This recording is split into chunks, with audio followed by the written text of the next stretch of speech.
Good morning and welcome back to the Other Perspective.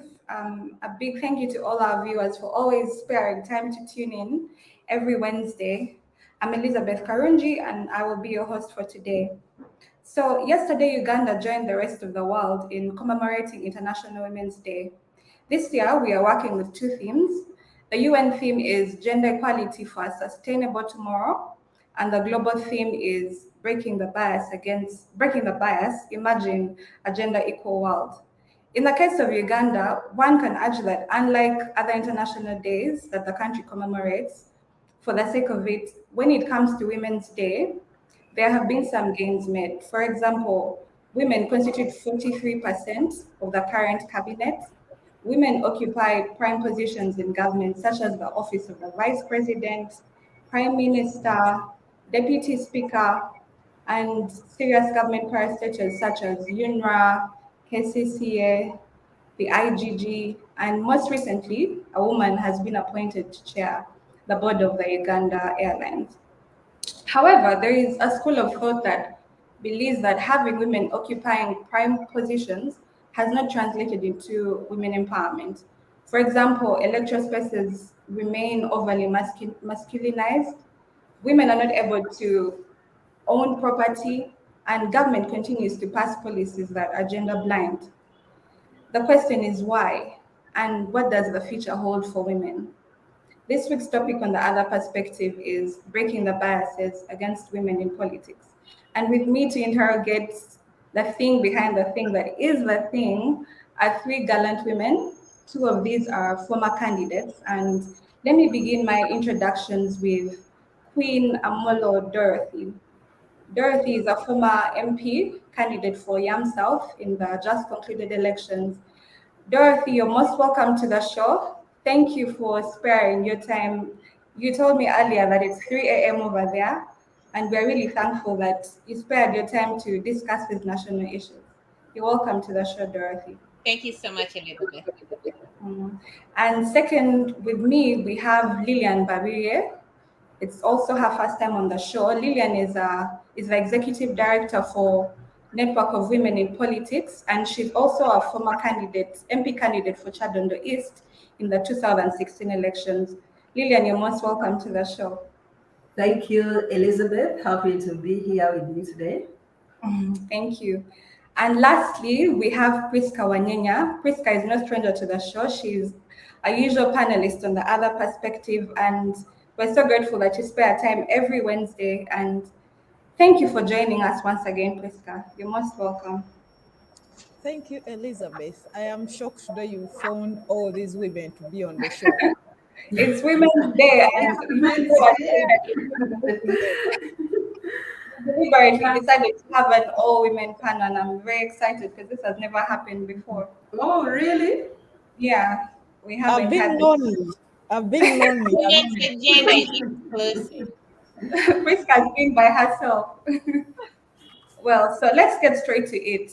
First of all, I want to start by applauding you, Queen and Lillian, for your courage to vie for the open seat where you tussled it out with men, given the context of a highly commercialized electoral politics that we live in. It's never easy for a woman candidate, is it? So I'm beginning with you, Lillian. What biases do women face in participating in politics in Uganda today? Oh, thank you, Elizabeth. Of course, the starting point, as you've mentioned, is the commercialized politics. When you talk about politics of late, it equates directly to money. Someone will think about you spending money, whatever you're going to do in your electoral area or constituency. The voters will think you're someone who has come up because you have a bucket or a basket of money somewhere kept in your house. So this is really a big barrier for women, and it's like it's not going to come to an end, because from the time a woman is saying yes, I'm going to stand up and contest, to the time they are elected or to the time they win or they lose, the voters will think that this woman has to continue dishing money.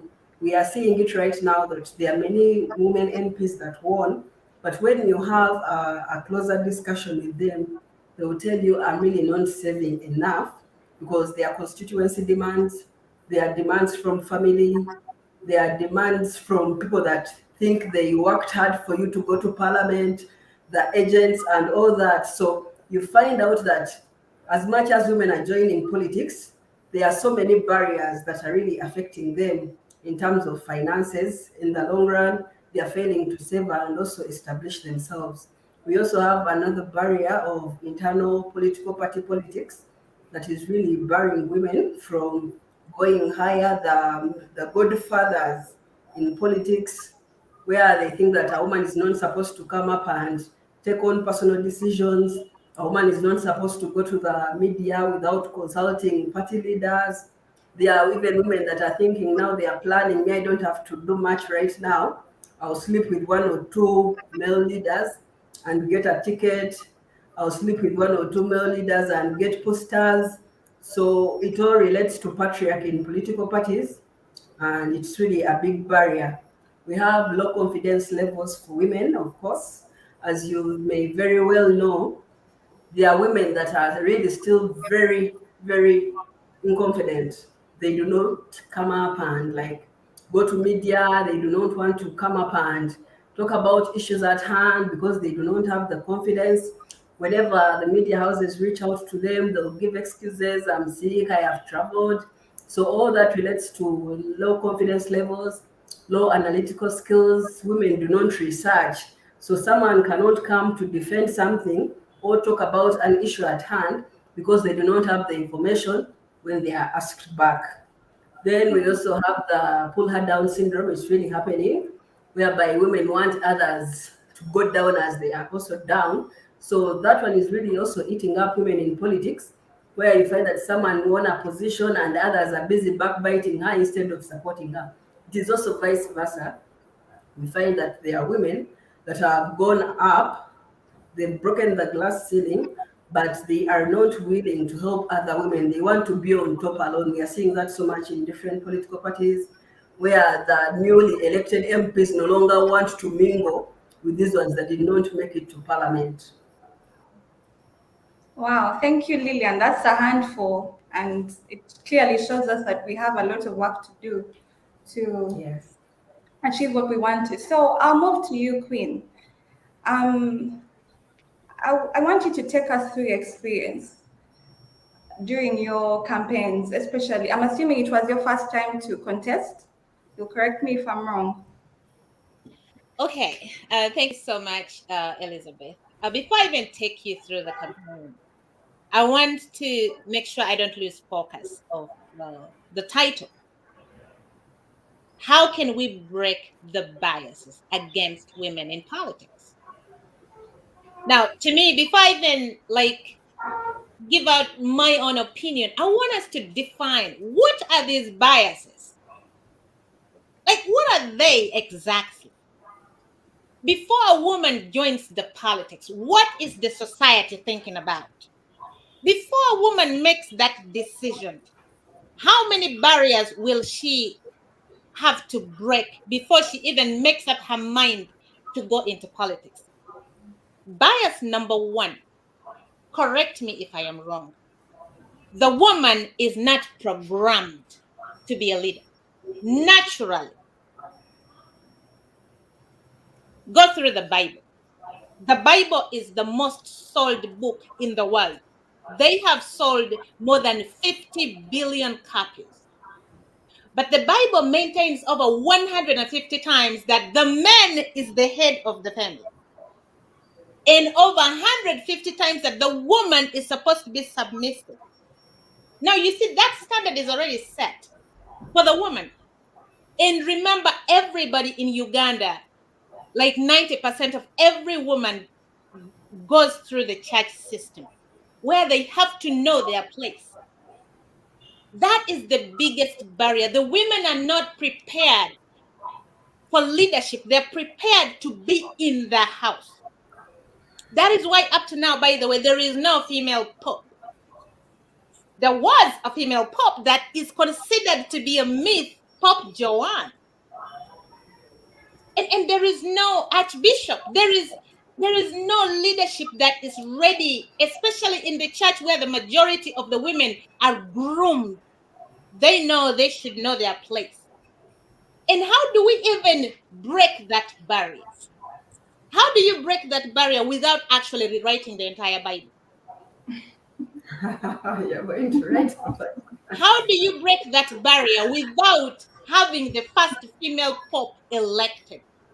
The first Archbishop of Canterbury elected, the first female. Like, how do you break that barrier of the tradition where women are only prepared to be housewives? Because that is all we grow up knowing. Be submissive to your husband. And then the husbands themselves, the moment you're married, your number one no, before anybody votes for you, your husband will vote no, because the husband has their own insecurities. If anything, you don't even have to share with your husband your interest. Like, you don't have to ask for permission. You just have to go and say, I am ready, I'm going for politics, thank you very much for your support. Because they're not going to say yes. So look at all of these biases before we even think about going into politics. And then the other bias, number 2, is that it's common knowledge. Women are weaker than men. Really? Oh, yeah. It's common knowledge. Women are weaker than men. Why do I say that? Politics is this rowdy game in which the weak cannot survive. The women themselves are afraid to join that field because of the aggressiveness. You know, all of the things that happen, you have to have night meetings, you have to do that, you have to be cunning, you have to. Some women decide to say, I can't handle it. Because it's women are weak. Most women are weak. How do we get women out of their comfort zone? How do we get women to know that they were naturally born leaders? Like, a woman is a natural born leader. Just look at the setting of a home and compare that to the modern day monarchy, where there is the queen, but the queen is ceremonial. And then the prime minister does everything. And so look at the man. The man is this ceremonial person, head of the family. But the one that micromanages the family, the one that makes things happen, the one that puts that man in order is actually the woman, educated or not educated. So these are some of the barriers that women face on a daily basis before they even make that decision. Like, if we want to treat this problem, we have to treat the cause, the root cause, the reasons why women find it very difficult to join politics. I have about 4 different reasons that I would actually be willing to discuss. But you know, the moment the woman breaks that barrier of joining politics, whether you fail or you don't fail, you are different. Because the experience is worth $1 million.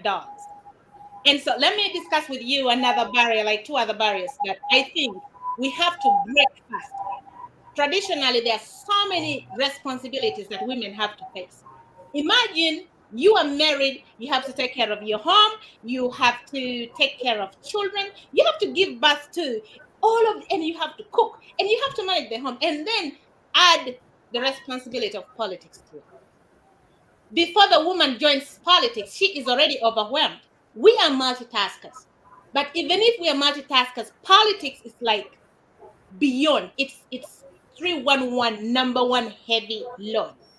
So then just add the load of a woman. The men don't have anything to do. All they have to make some money and come back home. And if there is no money, the woman has to find it. And then the last thing is that women tend to be very gullible. It's very easy to actually play with a woman's mind. It's very easy to persuade them to actually divert. If we begin to sort out our own messes as women, get out of our comfort zone, and then move into the middle and say, we're ready. If the men do not want to give us the respect, we are going to take it. If the church does not want to rewrite the entire Bible and actually make sure they put women into that position, after all, the Old Testament is expired.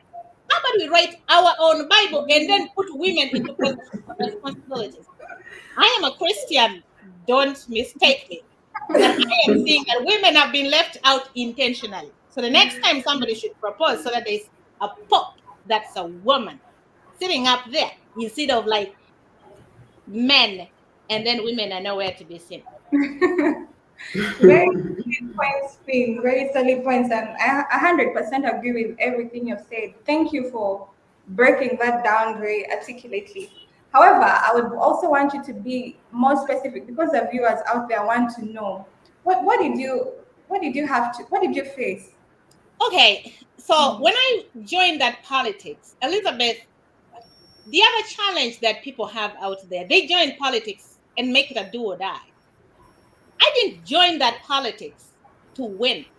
I joined that politics for 5 different reasons, and winning was only a bonus. Okay, so then when I went in there, I can assure you, as a woman, I didn't face any particular problem directed to a woman, apart from a number of people telling me, you should have stood for the female member of parliament, something like that. And I had to really tell them immediately, no, don't tell me that. I don't like such advice. Because why should I be the one to actually stand with for the female?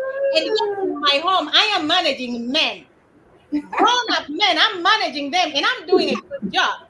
So if I can manage men in my home, that means I can manage every man in this county, right? So I just said, hell no, I'm not going to do that. So I'm going to stand in this position. And by the way, I already knew if I wanted to win, I knew how I was going to win. But my number one objective was not winning. Number 2 was not winning. Number 3 was not winning. Winning was a bonus. And I went in there knowing that actually in the middle, the moment I landed, I knew exactly what I wanted. So my challenges were these. The only reason actually I didn't win is because I didn't give money on the eve of election. My team told me, actually they were disappointed because we had 90% chance of winning. And then they said, let's buy electoral commission. Let's do this. I said, hell no. If you're going to vote for me, I want to see someone vote for me. I need my votes to come in organically. Because if I buy you to go and vote for me, how do I feel? Like the feeling is like about it. I don't want to buy. I want people to go and vote. And people went and voted. I feel like I won. Because you know what? 14,800 organic votes, leftovers, by the way, because I didn't buy electoral commission, I didn't protect it, just my hometown and a few other locations. So to me, I won. And I'm so excited about that because going to that parliament was not my number one goal. My number one goal was knowing how many people are willing to vote for my message. How many people really love me? And then the other problem is that you don't really trust anybody. Like in my camp, my campaign was bigger than that of the president. Like I had this huge, overwhelming crowd. I didn't even know what to do with it. Like I could not move an inch. Okay. So you do not know who to trust. Someone comes to you and they tell you this thing that you don't know. Like I had this trust issue. So I made sure that everything was kept within me in a very, very close cycle because the other side was sending a lot of spies and you don't know. You say one thing, it's out there. You say another thing, it's out there. So it's difficult to control. Well, money is this thing. Ugandan politics is I don't know how to even call it.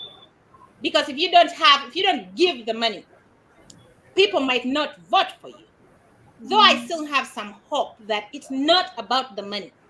Because I had leftovers of 14,850 votes that I didn't pay for. I didn't move anybody with a border. I didn't do anything that people wanted me to do. But I still got people that went and voted and the votes were stolen and some were left. And those are the ones that I'm so proud of. So my experience is completely different with everybody else. Right. Thank you so much for breaking that down for us. Thank you, Queen. And Priska, moving over to you. We have heard from former candidates, but we would also love to hear from you as a journalist. You enjoy a bird's eyes view of politics. What's your take on the issue at hand?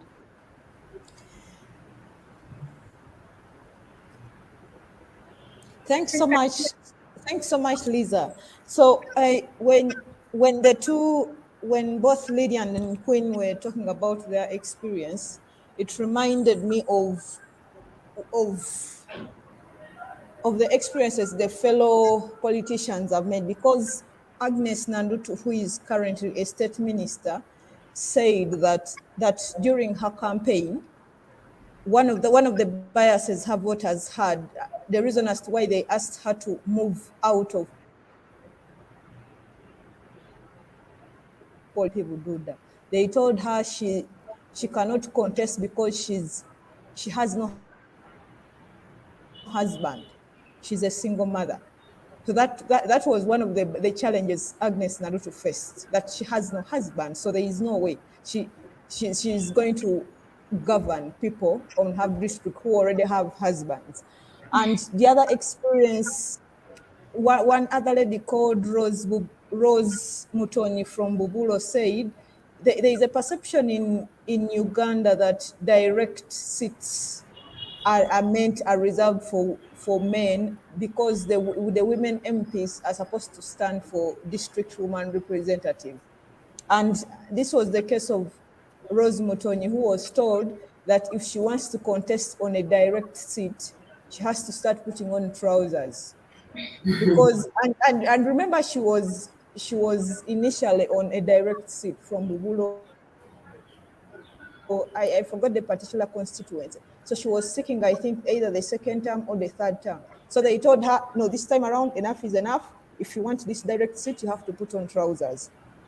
And another experience was another MP, Evelyn from Kapchora district.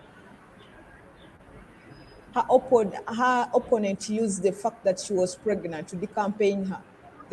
She was telling the voters that don't vote for her because she's pregnant. She will not have time for parliament. She will be looking after the kid. So those are the biases. And this kind of biases do not discriminate, because when recently Winnie Byanyima, one of the people most women look up to in Uganda, was narrating of her experience as a politician in Imbara the first time she contested. She was not married at that time. And one of the reasons people were skeptical at voting Winnie Byanyima, imagine being skeptical at voting Byanyima, was that she was not married. So, and the question kept on popping up. So one time Besigye was in the campaign, was attending her campaign, and Winnie told the voters that, you know what, where have you ever seen among the Banyankole, she's a Munyankole from Barara, where have you ever seen a Munyankole proposing to a man? I also have a man, but you pray for me that he proposes. So using that line is how she got to be voted. They literally forgave her on that line that Besigye was taking long to propose. So I've given you, those are 4 examples of the biases that the women are going through. And so, and when you look at the number of MPs currently, I think the female ones are around 188, and versus the 342 the male. So we are currently in parliament, we are occupying the 32% around there. But even when you look at this, the 32%, as someone who covers parliament, I can pick out around 5 of them who are vocal on women issues. Yeah. Because we are living in a patriarchal society whereby we have been told to be silent. As Dorothy had hinted about the Bible, I recently came across a verse. She said that the Old Testament is expired, but she forgets that even Even the New Testament is problematic, because I looked at a verse, First Timothy chapter 2 around verse 11.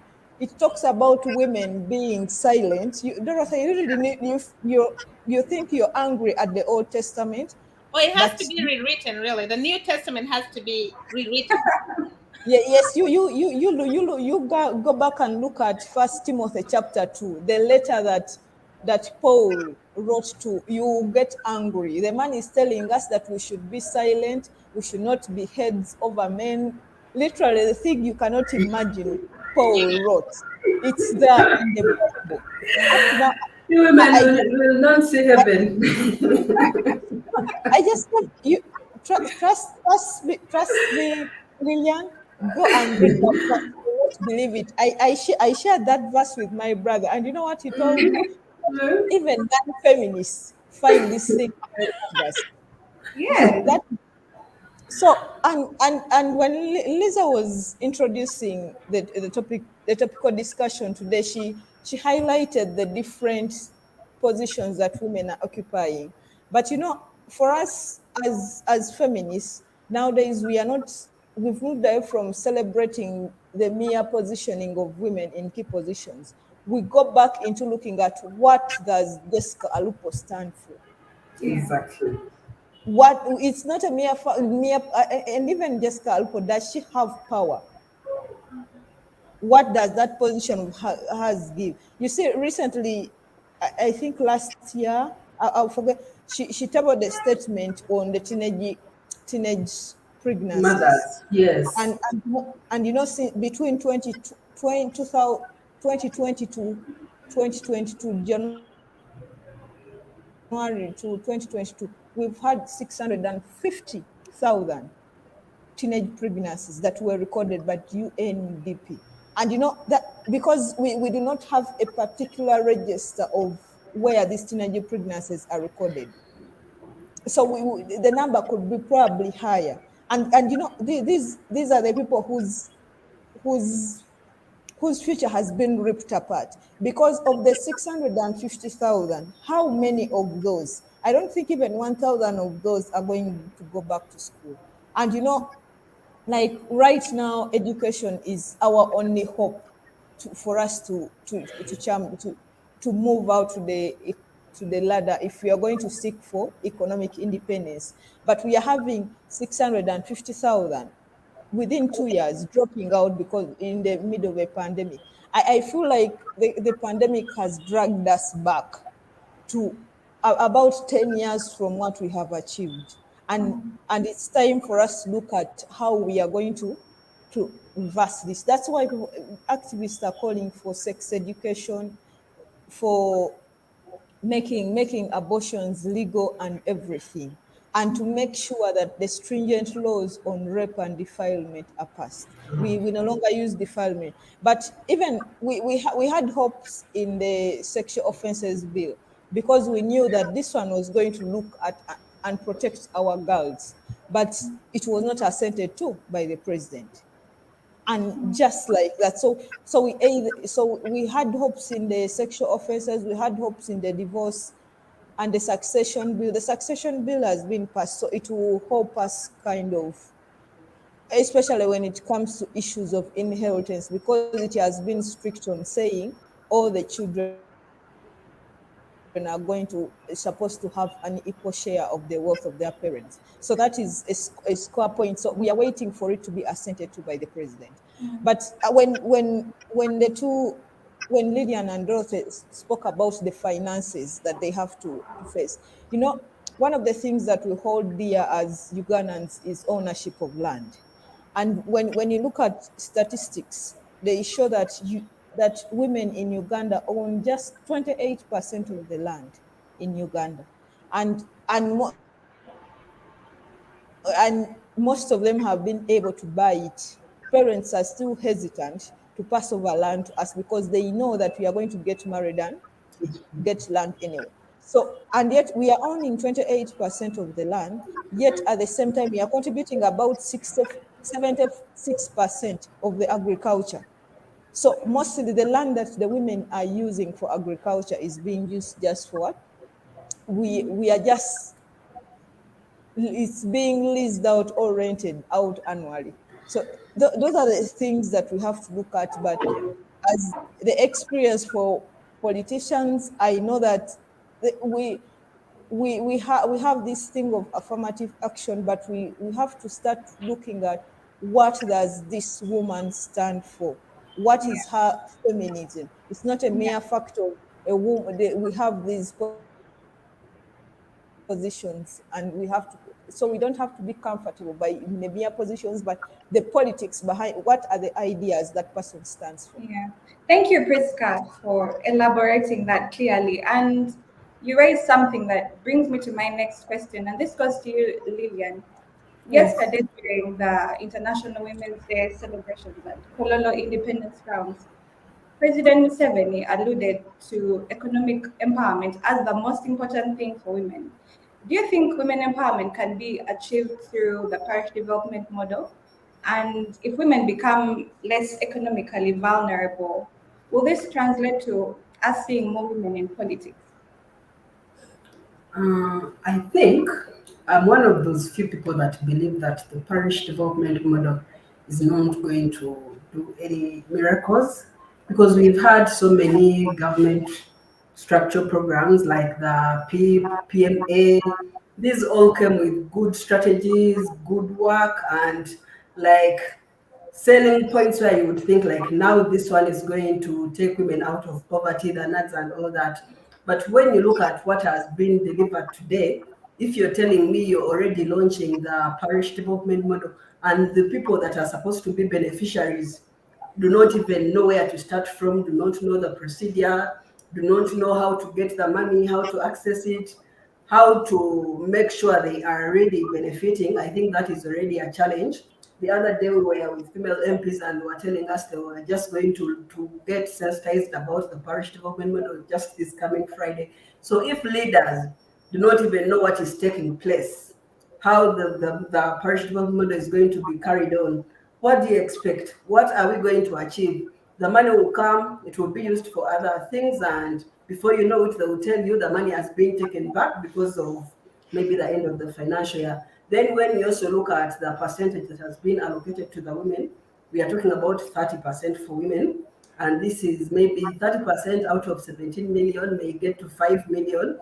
We are talking about a parish that has 100 villages with over 300 CBOs for women.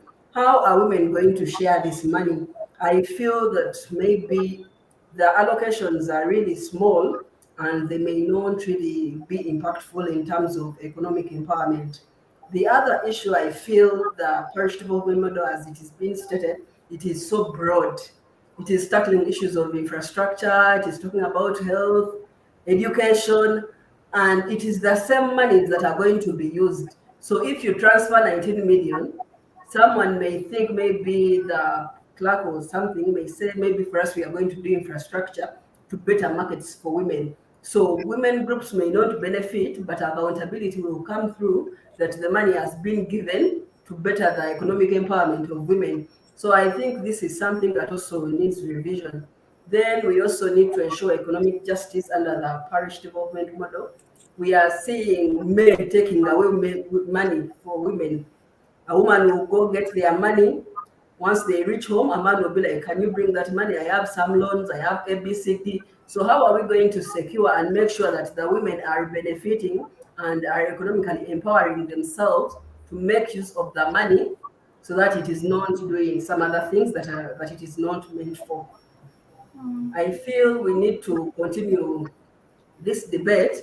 There was UWEP that was doing well, though there were the same groups that were getting this money.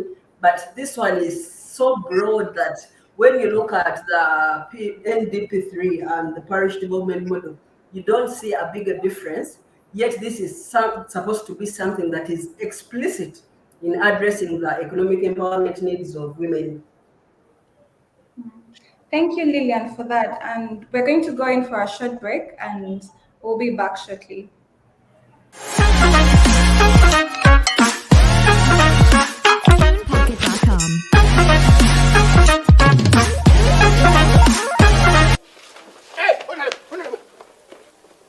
Hey, Why are you running? that sounds so crap. When are you leaving my house? I think just give me 1 month. Huh? Just 1 month. I strategize and when I'm able to relocate my family. Right. I have given you more than enough time. I need my property. Exactly, but Yes. but just give me like 1 month. I find means of relocating my family because right now I don't have. I'm not very stable. So your problem is relocating your family. No, I need to relocate them, but also of course more time. That The can idea be- is that can give be me more handled. time. Go on, don't worry.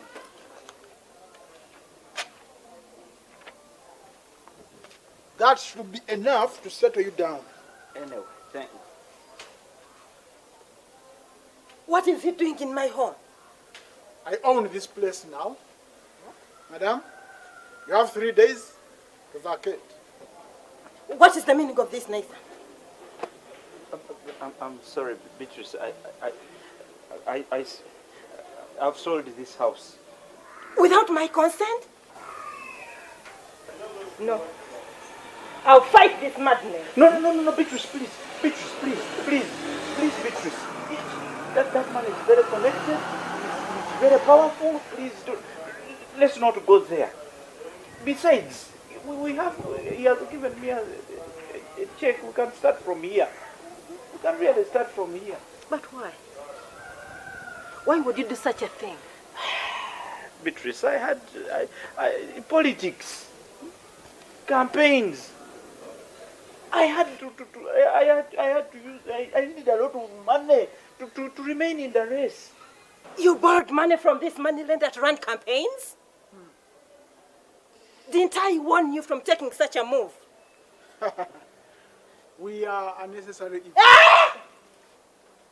This doesn't concern you. But I needed to save our parliamentary seat. But you still lost. However much we invested. Let's start from We are worthy 5 million? Only? Hey, Beatrice, Mana.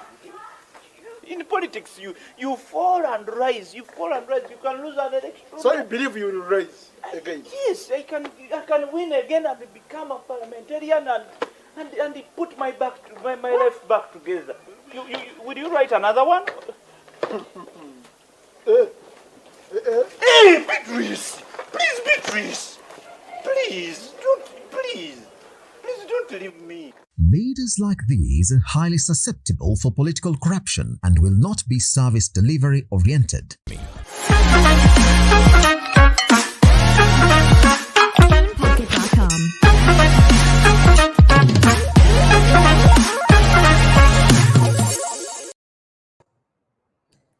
Welcome back, our viewers, from that short break.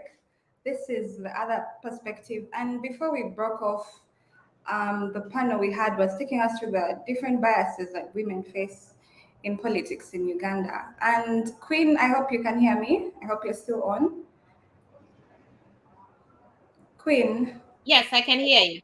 Yes, earlier in your submission, you hinted on how your opponent paid the electoral commission, and this is not unique to candidates in Uganda. When you came, you explained to us how you had numbers, and in fact you performed very well because you garnered about 14,800 votes. But what do you think your opponent did, the person that won the race? What did they do better that you didn't do that made them win? No, they really didn't do anything better.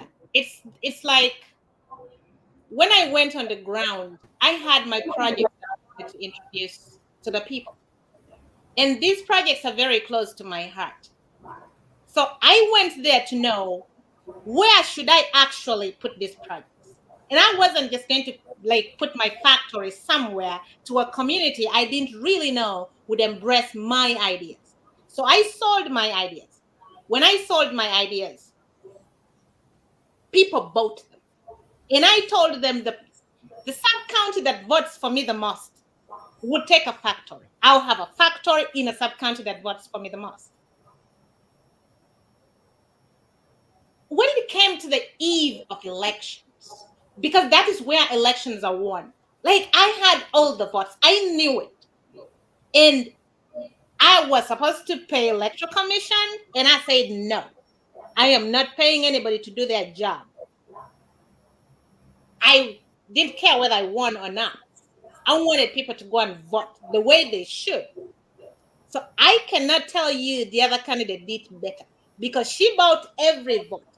I have recordings of her paying electoral commission, this team that are always on the ground, 50,000 and then 250,000 when she wins. Of course, when they divert the votes. I have on that night, instead of sending people to buy votes, I sent my security team out to arrest anybody buying the votes. We arrested so many people, placed them in so many police cells. Even on Monday when I left the country, some of those people were still locked up in those cells, arrested with money in their hands from the opponent. But at the end of the day, that is not even the votes that she's proud of because she bought them. And why go for politics for do or die?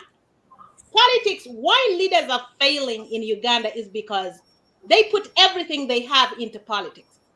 Every investment, they're going there to get a job. A good leader does not go into politics to get a job for a livelihood. They go to serve the people. And the way they go there is very important. So like, when I tell you she didn't do anything better, I did better because I got organic votes that I am so proud of. Even up to now, just go and mention my name in that community. I am the one who is actually the member of parliament to the people, and she is the member of parliament in the house. I love her. She's my sister, but you know what? It's okay. Now my community has 2 members of parliament. The one that is at the parliament and the one that is the member of parliament for the people. I couldn't be more proud than that. Yes. Did you consider appealing the fact that you had evidence? You took matters in your hand and arrested people you found with cash. Did you consider appealing? Because our laws, it's against using money to bribe. It's against the laws. So why didn't you do something? Well, so I still have the evidence up to now. And then, of course, now if I appealed, what would be the use of appealing? Like, I consider waste of time and resources. I put everything together. I submitted to the Electoral Commission. And they didn't, they said, yeah, follow the process, go to court. I was not looking to have a nullification so that I can go back to the same process. Like, that was the most boring process that I had to go through. You go out there, you put your plans, you put your campaigns, you put your heart to it. You let people vote. Boring process that I had to go through. You go out there, you put. All right, so you tell people to vote because their lives depended on it. And then the elections are just, the results are changed and mimicked because the Electoral Commission has the power to do it. It was boring. So I didn't really think like I needed to appeal anything. Also, another thing I would want to know from you, we've had candidates over time, over and again, tell us that they pay Electoral Commission. And I'm curious, also a viewer out there could be wondering, who approaches the other? Is it the Electoral Commission that approaches the candidate and asks for a bribe? In this case, you said you were asked to pay Electoral Commission. Who asks for the bribe? All right, so like for me, the moment I arrived, people told me you have to have a spare amount of money for the evening of the elections because that is how people win. And I asked them, so how does that happen that you give bags of money to a team of people to go and distribute at night? So the moment I was told that, in every campaign, like if you're to watch my videos, I recorded every bit of it. I told people 206 times that your vote cannot be bought. And I told them I wasn't going to buy salt. I wasn't going to give them a penny. They had to vote for me. If they were not going to vote for me because I did not buy them, let them stay with their votes. And people love to hear the fact that you have the message. It's not like pay me the money. I don't have any message. I am so dumb, so you know what? I'm going to just give you 1,000 shillings. So then you vote for me. No, I wasn't going to do that. My entire life. I do my part and you do your part. And that is why corruption is very difficult to eradicate in Uganda because the people participate. The people told me this. Electoral Commission, some of them told me what I needed to do to win. And that included paying millions to these top Electoral Commission people and making sure that everybody that is watching a polling station that is working for Electoral Commission is paid. What is your role? If I have to pay you to change the votes, how about you just make sure that you let the votes that I got from the people be registered the way it is? So I won in all the polling stations, especially in my hometown. Like they were guarding those votes as if their lives depended on it.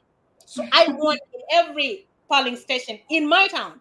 And then in other sub-counties, some places really just said, we need this woman. And they refused for any change of votes or anything. Rural areas, the votes were all bought and flipped. Like Wow, that. it's very unfortunate that things like this happen in our electoral processes here, and we don't know when we'll get out of this. But thank you for that, Queen. And There is hope, though. There is hope. there is hope. Because why I say there is hope is because 14,800 voted without being paid to go and vote. Also, what was the margin between you and the person that won? Oh, I think it was big. But you see, to me, that's not really big. Votes that are bought does not convert to success. So, Sure. and they were mostly flipped from my votes, which is okay. You know, we have 2 members of parliament. Me, that one for the government, that's cool. All right, Queen, thank you for that. Priska, I hope you're still on. Priska? Priska, you can hear me? Yes, I can. Yes. All right. So the parliamentary scorecard by AFLI reported that women are not participating sufficiently in parliamentary committees. Discussions on the floor also remain male-dominated. As someone that covers parliament, why is this so? Also, it's surprising when we see women during the campaign trails, they are very vocal and they're speaking about issues. What happens when they get to parliament? All of a sudden they become cold. And what happened to that breed of strong vocal women that we have seen prior in Uganda's politics history? What happens? Okay, Lisa. That is why from the first, from my initial remarks, I told you that when you look at all these number of women, over the 100 who are in parliament, there are few on the fingertips, there are about 5 that are vocal on issues of women. So that is why we it's time as society we started looking into what does this woman stand for. It's not a mere fact of us celebrating. One of the things, like, usually on Mondays and Fridays are days when we are not so busy, and we as journalists we'd have a topic, so we go out called voice box, so we seek views of MPs. And I can tell you that most times when you ask a female MP to comment on something, they tell you, I don't want to comment. There have been discussions about how media covers people, the female sources, and we've been blamed several times of not quoting women, but you sit in a committee and it is the male who are mostly doing what, who are participating. It goes back to the confidence. Don't be lied by the confidence that people exhibit in the constituencies. It's different when you get to parliament, because and some of them are scared of being put to order or things like that by the male MPs. So the mere fact that just because you see someone being vocal in the constituency does not mean that they are going to reflect that vocalness on in parliament. You even see, even the topics of the girl child that touch women, you find that the men who are mostly participating. Yes, we know that the biggest number in parliament, but the women are yet to cement their positions in. Sometimes when you look at the other topics are hinged on the patriarchal setting, because when we are discussing things of teenage pregnancies, you can't imagine people like Cecilia Gual are blaming teenage pregnancies on issues like girls dressing badly, miniskirts. Really? So, yes, you mean those are the people you think they are the epitome of feminism, but Yeah. I tell you, the patriarchal society has really crushed us. So that partly explains that the women have to do a lot with with the confidence issue. And the other problem is the people who are the affirmative action was brought in to cure this, but most of the women who the female MPs, once they get a seat, they want to keep it to themselves. They hardly want to train the other people after them. Like for instance, in the 10th parliament, I think it was only Winnie Kiza that had trained that the current Florence Kavugo, who later took over. So, but we've had instances whereby a person like the former speaker who has represented Kamuli from 1989 up to now. You see that? So Krista, they can I say something connected to that? yes. Yes. Yes. You see, to me, that's the problem. The problem is that girls are sitting waiting for somebody to train them. How about we take it?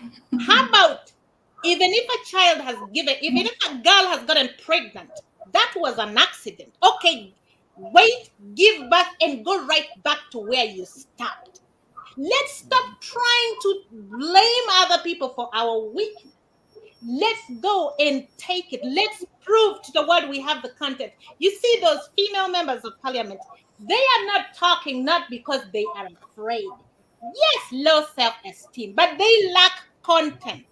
They don't know what to say. They do not know even what to comment. They went to parliament. Some of them went by mistake because people chose them, right? The votes. But when it comes to exposure and content, they're not doing any research. They don't want to know what's going on in the world. They lack content. And then we don't want to keep blaming people for not giving us this, or the ladies have not been given this. No, we go out there. People say education is the key to success. No, education is no longer the key to success. The master key to success is the brain. Everybody should use their brain. If you stopped in senior 4, use your brain to do something that brings money into your hands. If you stopped in senior 2, the world is no longer looking for degree holders. Money. X is equal to money. Every unsolved answer is equal to money. Every question you have. So how do you get the money that you need to make things happen? We should learn to stop blaming other people. We should know our surroundings, have content, and take it. Thank you very much. All right, Queen, before you go, talk about not blaming people, but how about we look at the structures in place? It disenables women. We're not having a pity party, but the surroundings make it hard. Even though you're a strong woman, it's not easy. And when you talk about affirmative action, this Yes, policy was- Elizabeth. Can you Yes, hear I me? want to say something out of experience. In November, we held the first 100 days as the Network of Women in Politics, parliamentarians, and they were telling us about their experience. We're asking them, why aren't you out there speaking? And some of the reasons they gave are not reasons someone would think are really barriers. For example, some were saying, we are still balancing between home and parliament. Others were saying getting the attention of the speaker is also a problem.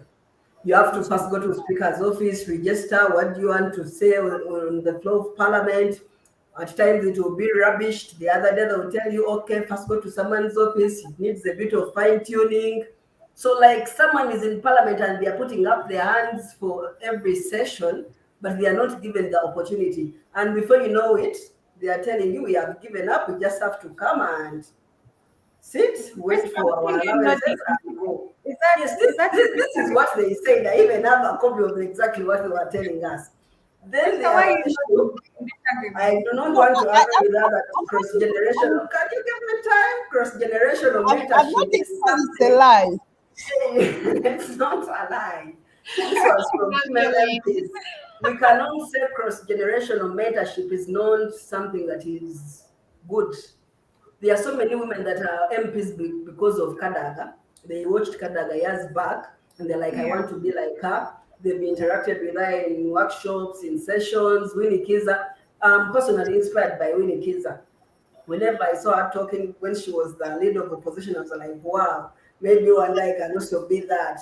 When we are with her meeting, you're inspired. If you are not mentored as a woman, that's why you find that people go to parliament and they are not knowing anything because they've not passed through any leadership ladder, any leadership training. They are just self-made. Actually, I'm one of the people that advocate for a training for women parliamentarians or women councillors so that at least we start establishing cream out of cream. That is when we shall start hearing women talking about prices that are rising, the soap prices, the fuel prices, because they've been mentored, they've been coached to exactly debate issues that are gender sensitive and gender neutral. So I really think we should not disregard that issue of cross-generational mentorship because that's why we go to universities and talk to those women. That's why we go to secondary schools and encourage these women because these are the leaders of tomorrow. And these leaders copy from someone to become what they want to be or to become what they would like to be in future. Lillian, let me keep you there. Uganda has had 4 female presidential candidates over the last elections. Yes. With Nancy Kalembe in the last election, and we saw the number of votes that she got. This is despite the fact that Uganda registered more female voters. What have these candidates failed to dislodge gender stereotypes? What's the issue? Why aren't women? I listened to Nancy's manifesto, and it was quite solid, and I believed her. But why aren't they connecting with the people? Why aren't the women voting for fellow women?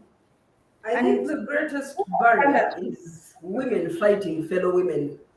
Nancy is a member of the Network of Women in Politics. She opened up, but at every stage of her campaign, starting from the day she declared her candidature, it is fellow women that came up. Why is she late? Where has she been? Why isn't she doing ABCD? Why isn't she putting on blah, blah, blah? Why is she putting on dresses? Now, all sorts of things that are said about women, and women do not come up collectively.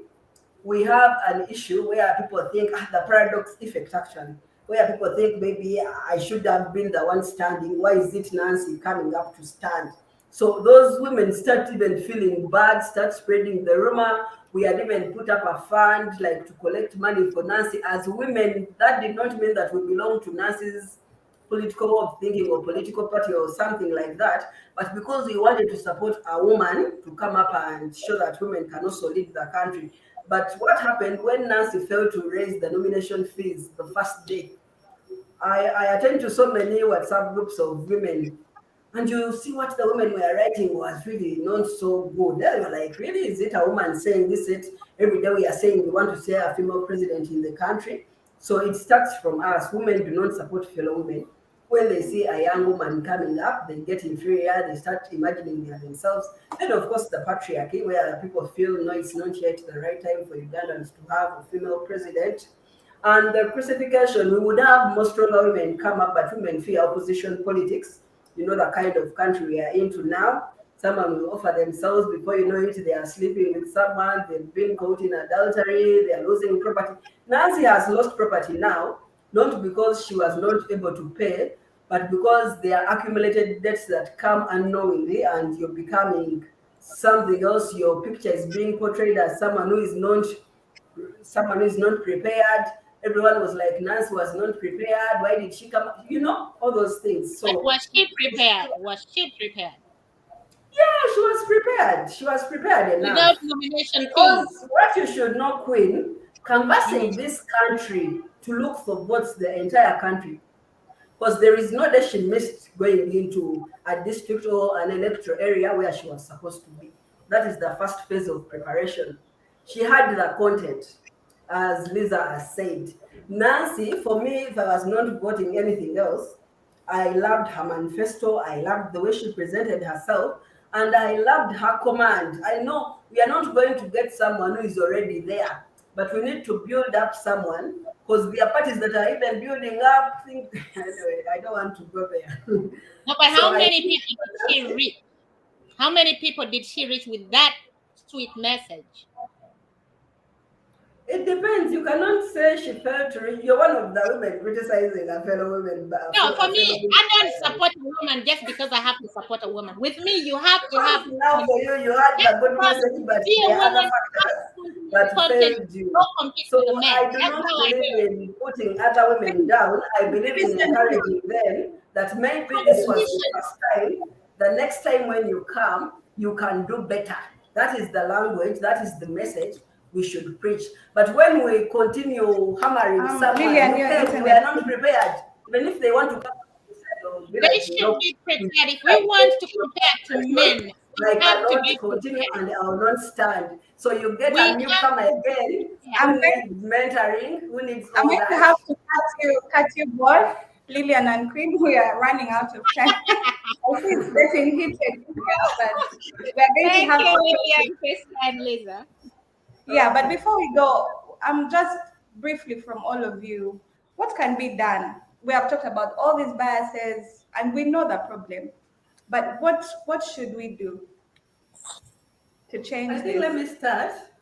The first thing should be encouraging women to involve in local politics so that the burden is not only at the top.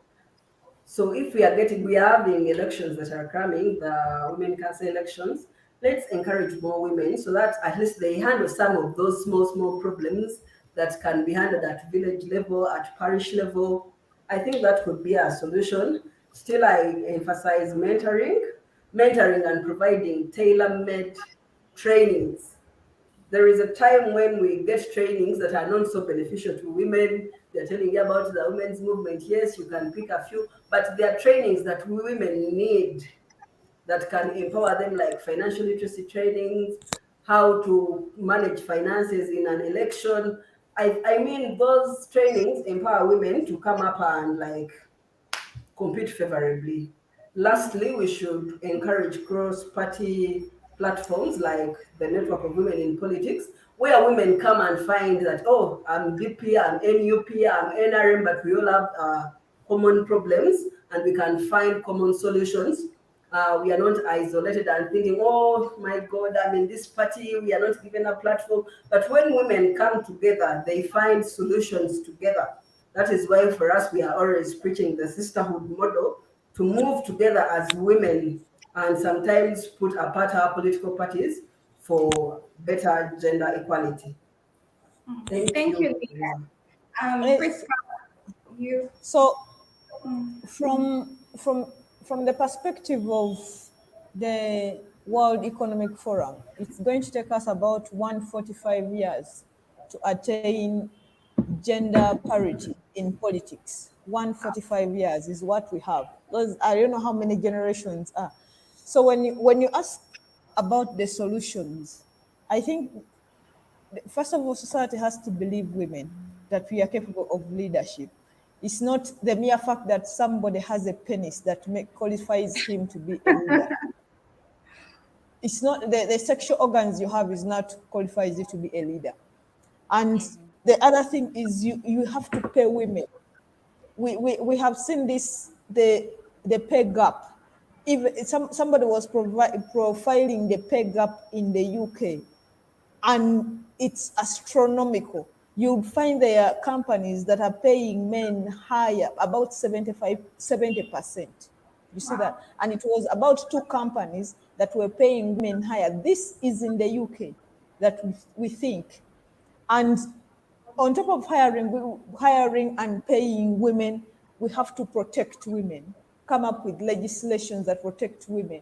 When we talk of things like maternity leave, you cannot tell me that somebody who has lost a body organ like a placenta or has given birth is worth only 3 months of leave, then you return back, and probably most of it. So we must look into such policies, because when you look at a scenario whereby somebody is decampaigning the other person because the other person is pregnant, and you know, Parliament, at least I think, is the only institution in Uganda that provides for daycare for its staff.